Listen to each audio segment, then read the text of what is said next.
Welcome to Easy Mathematics and a new video.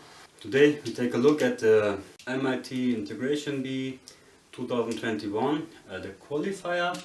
And we take a look at 4 out of the 10 tasks of sheet number 1. So the first 4, so the video is not too long. And if you want to try them by yourself, I want to give some hints and make some recalls. We will not prove. And what are these integrals? What can you expect? Of course, it's always a good idea to know about the logarithmic derivative. So integral f prime over f is the natural log of absolute value f. Then the chain rule 2 times f prime is f squared. Also the product rule in an integrative form, so integral u prime v plus uv prime is uv. And especially if we deal with trigonometric functions, it's a good approach to take care about symmetry, and we will see 3 and 2 in these 4 integrals. Let's see.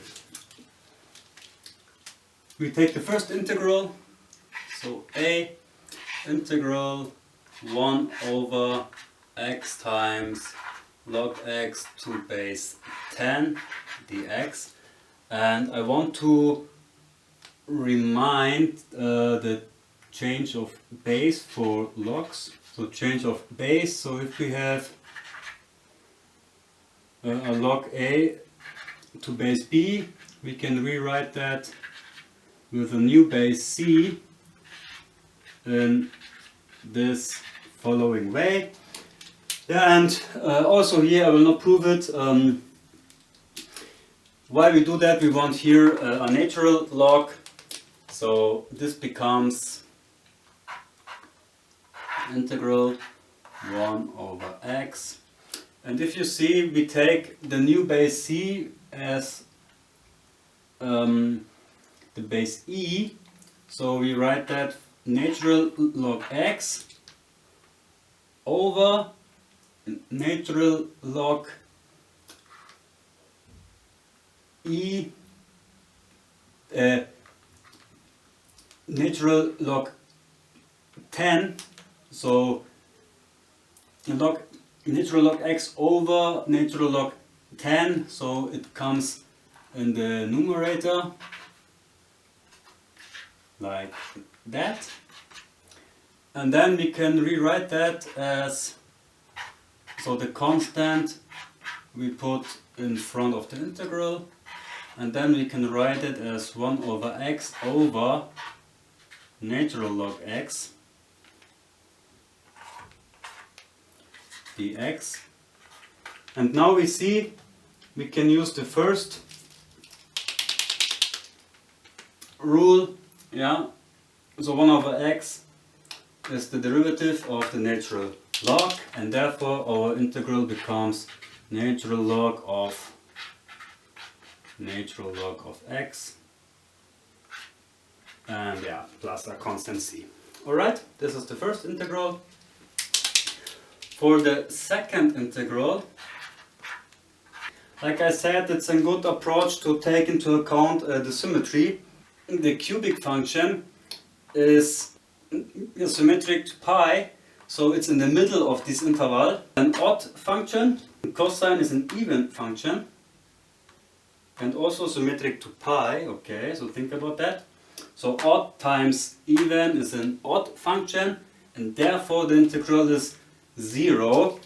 And to make it more clear, we can shift this integral from minus pi to pi, so we shift it via plus pi, so this becomes x cubed, and this becomes cosine x plus pi, and cosine x plus pi is minus cosine x dx, and therefore we have, like I said, odd times even, and this is odd, so you can think about that. So the boundaries of the integral are symmetric to the 0, and therefore the integral becomes 0. Alright? So you can see it also here, but this is maybe a more clean way. So the second integral becomes 0. The third one is also not so difficult. From 0 to 2 e to the x, and this is twice. Okay, so one from -2 to 0, and then from 0 to 2, but because of the absolute value these are the same.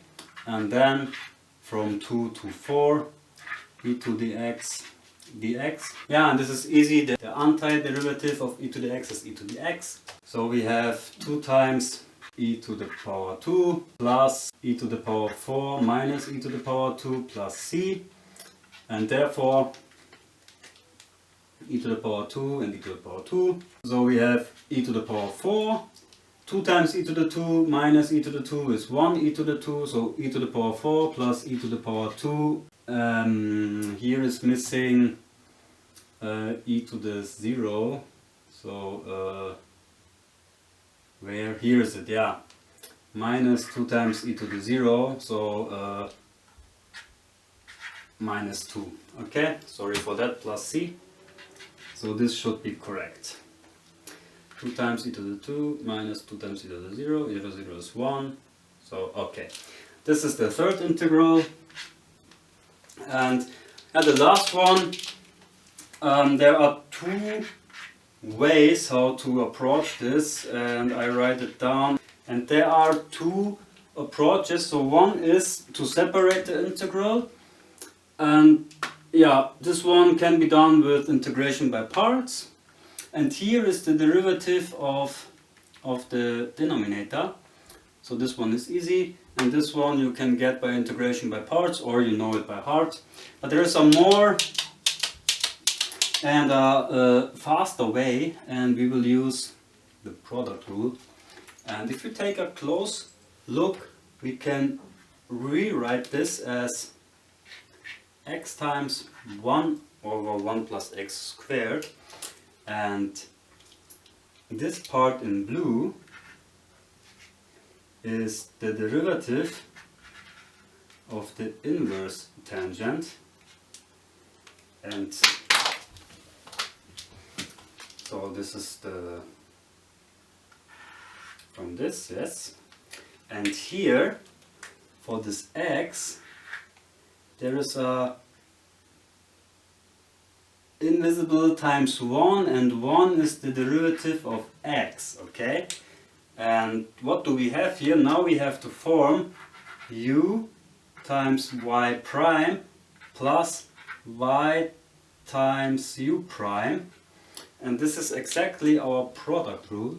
So the solution becomes u times v, yeah, and u is inverse tangent, v is x, so we have x times inverse tangent of x plus c. Alright.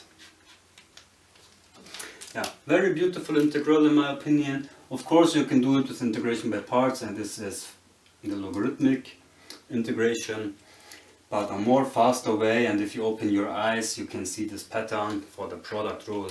Very beautiful. So that's all for today, and in the next video we take care of another integrals. And I want to mention that the next integral is secant squared times secant squared of the square root of x, but I did already a video about that, so we go on with an f, g, h and so on. Okay, and thanks for watching. I hope you liked it. See you next time. Bye bye.